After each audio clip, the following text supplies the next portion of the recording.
কারা রইল কপাট, কারা রইল কপাট, ভেঙে ফেল কর রেলোপাট, রক্ত জমাট শিকল পূজার ভাসান বেদি।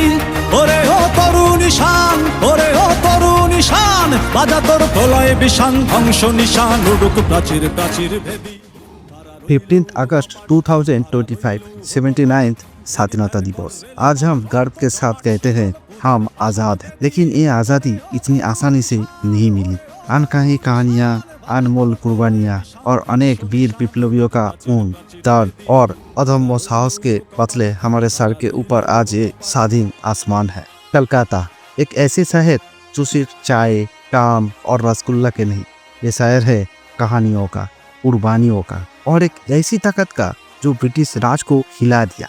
आज हम आ रहे हैं एक ऐसी स्थान पर जो सिर्फ एक बिल्डिंग नहीं, एक जीता जागता किताब है। यह है अलीपुर जेल म्यूजियम, जहां हर दीवार, हर ईंट आज़ादी का गीत गाती है। अगर आप मेट्रो से आ रहे हो तो जतेंद्र पार्क से बस 10 to 12 मिनट्स वॉकिंग डिस्टेंस है, और अगर आप बस रूट्स पे आते हो S12, 14C, AC12 या टैक्सी से सीधा गेट पर भी आ सकते हो। और हाँ, प्राइवेट गाड़ी के लिए पार्किंग अवेलेबल है। म्यूजियम ट्यूसडे से संडे दोपहर 12 से शाम को 6 बजे तक खुला रहता है। लाइट एंड साउंड शो के लिए टिकट अलग से देना पड़ता है 100 रुपीज़, और फोटोग्राफी फ्री है, लेकिन प्रोफेशनल के लिए परमिशन चाहिए। 1906 में ब्रिटिश सरकार ने इस जेल का निर्माण किया था। यहाँ नेताजी सुभाष चंद्र बोस, पंडित नेहरू, देश बंधु चित्तरंजन दास, काजी नजरुल इस्लाम जैसे वीर बंदी रहे। কারা রইল কপাট, কারা রইল কপাট,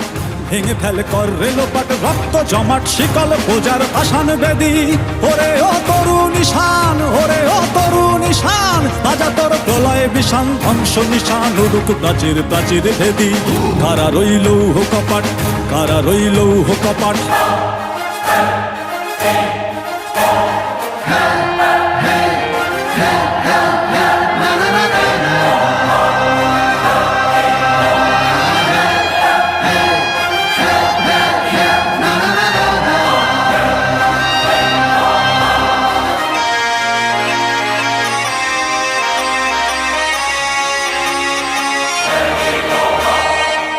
ওরে ও পাগলা ভোলা, দেরে দে প্রলয় দোলা। ওরে ও পাগলা ভোলা, দেরে দে প্রলয় দোলা।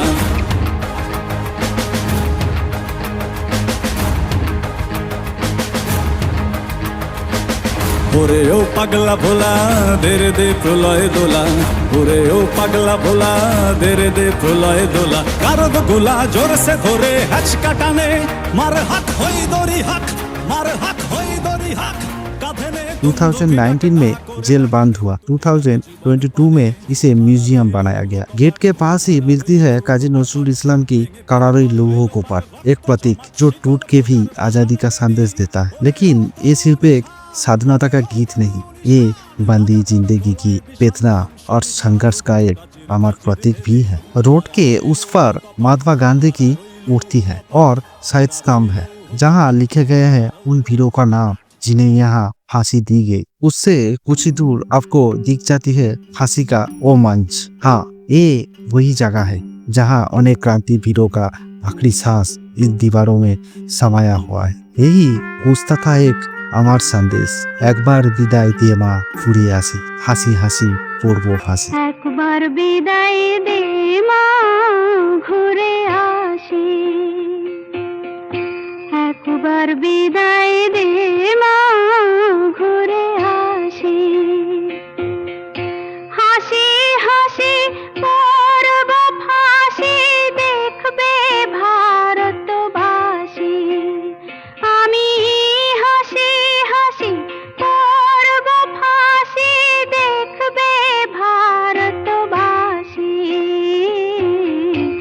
একবার বিদায় দে মা ঘুরে আসি। ये मौत का डर नहीं था, ये था माँ के देश के लिए अपना सब कुछ लुटा देने का गर्व। दिनेश गुप्त, विनय बासु, बादल गुप्त और अनेक नाम जो आज भी हमारे दिल में जिंदा है, वो सब मुस्कुराते हुए चढ़ गए थे इस फांसी के मंच पर।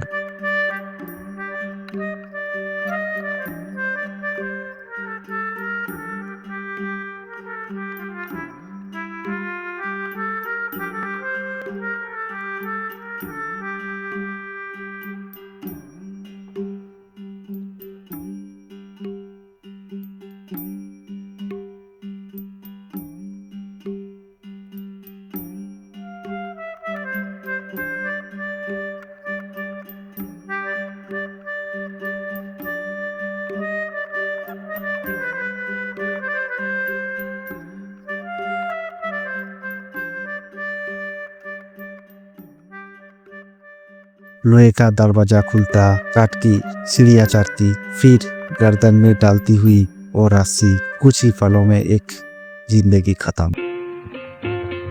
শনিবার বেলা 10টার পরে জজ কোর্টেতে লোক না ধরে মাগো, হলো অভিরামের দ্বীপ চালান মা ক্ষুদিরামের ফাঁসি।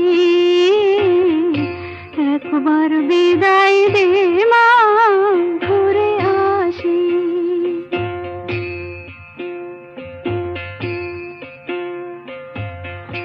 12,33,000,000,000 রইল মা তোর বেটা বেটি মাগো, তাদের নিয়ে ঘর করিস মা, বউদের করিস দাসী।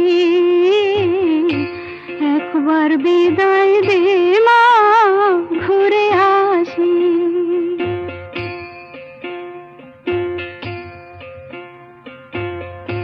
10 মাস 10 দিন পরে জন্ম নিব মাসির ঘরে মাগো, তখন যদি না চিনতে পারিস দেখবি গলায় ফাঁসি। ও মা, তখন যদি না চিনতে পারিস দেখবি গলায় ফাঁসি। একবার বিদায় দে মা। लेकिन जन्म होता है एक अमर कहानी का। आज भी ये रस्सी, ये काट का मंच, ये ठंडी दीवारें याद दिलाते हैं कि आज़ादी हमें मुफ्त में नहीं मिला। इसके दाम था खून, आंसू और अनेक प्राणों का आहुति। हर सेल अपनी एक कहानी रखता है। नेताजी सुभाष का सेल, चित्तरंजन दास का सेल, तब बिधान चंद्र राय का कमरा। इस दीवारों में उनका जुनून अभी भी महसूस होता है। जब आप यहाँ आएंगे तो आप देखेंगे कि यहाँ असली बंदूक, बम, पिस्तौल, तलवार और नजरुल इस्लाम का हाथों से लिखा कविता और गीत रखे गए हैं। ब्रिटिश का मकसद सिर्फ शरीर को तोड़ना नहीं था, वो इनका हौसला भी तोड़ना चाहता था। लेकिन ये वीर कभी नहीं डरे। यहाँ एक लाइट शो भी होता है। ये शो एक शो नहीं, ये सफर है जो आपके दिल में गहरा निशान छोड़ देता है।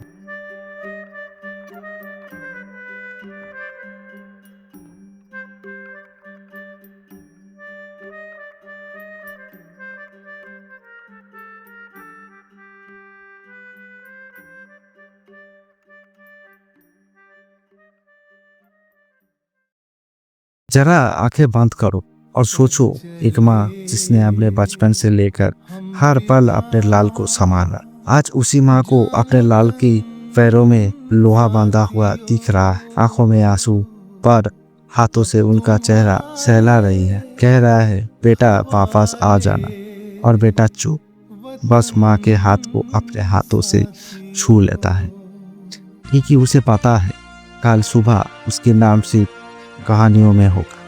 सोचो, एक बहन जिसने हर राखी पर अपने भाई से लड़ाई की, हंसी मजाक की, आज वो बहन फांसी के मंच तक अपने भाई के साथ चल रहा है और जानती है इस बार राखी का धागा उसके भाई के लिए नहीं, सिर्फ उसके तस्वीर के लिए बचा है। सोचो, एक पत्नी जो अपने पति के हाथ कस के पकड़ रखी है, उसके होंठ कांप रही है, पर वो कुछ कह नहीं पा रही। उनके दिल को भी पता है कल सुबह वो हाथ हमेशा के लिए खाली हो जाए। और ये वीर, वो अपने दर्द को हंसी के पीछे छुपा लेता है। उन्हें पता है कुछ ही देर बाद मौत की फंदा उसके गले में होगा, पर उनके लिए वो फंदा शादी का बरमाला जैसा है, महाभारत के साथ अंतिम अमर मिलन का। जब ब्रिटिश सोच रहे थे कि ये उनका अंत है, हमारा वीर अपने पैरों को मजबूती से फांसी के तख्त पर रखा और पूरे जोरों से माँ के नाम पुकार के दुनिया को हिला देती है।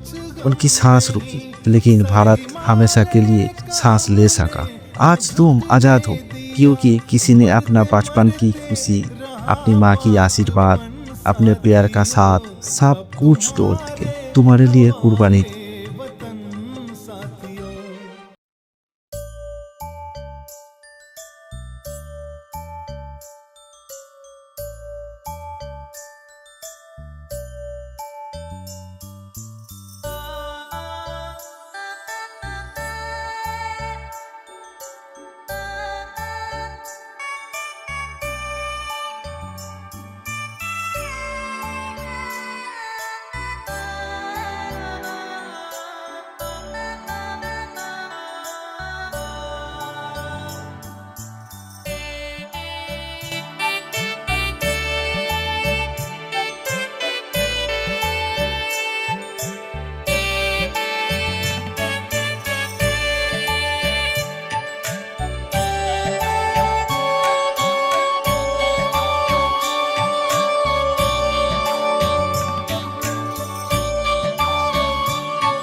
तिरंगा जब देखो सिर्फ एक कपड़े के टुकड़ा मत समझना। अगली बार जब कभी लगे देश के लिए कुछ करना मुश्किल है तो बस एक पल इन वीरों को आंखों में देखना, तुम्हें समझ आ जाएगा असली मुश्किल क्या होती है और असली जीत कैसी मिलती है। हम उनके कर्ज कभी नहीं चुका सकते, बस इतना कर सकते हैं कि उनके सपने को जीते रहे और माँ भारत को कभी झुकने ना दिए। वीर मर गए पर उनका सपना जिंदा है और जब तक हम सांस ले रहे उनके कुर्बानी का कर्ज हम पर है। वीर अमर रहे, भारत माँ की जय, वंदे मातरम।